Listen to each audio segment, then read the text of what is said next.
Hi, this is Brian M. Curran from draftingservices.com, and I'm shooting a video of the project site I'm at today. I'm on West 57th Street, and I'm doing some floor plan drawings, reflected ceiling plan drawings, and electrical plans for a duplex apartment. Pan around a little bit here.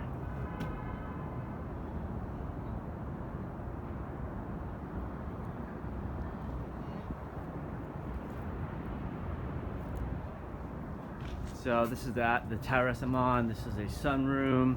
This is a new purchase, and it's going to be renovated. It's kind of dilapidated. So this is the upper level, front door,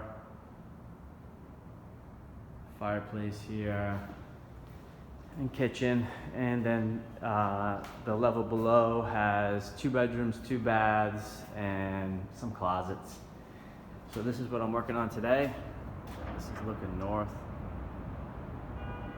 and I want to show you around. Thank you for viewing my video, and if you're ever in need of, let's see, as-built drawings for an apartment, whether that's in the city or outside of the city, then please feel free to give me a ring anytime. Have a fantastic day.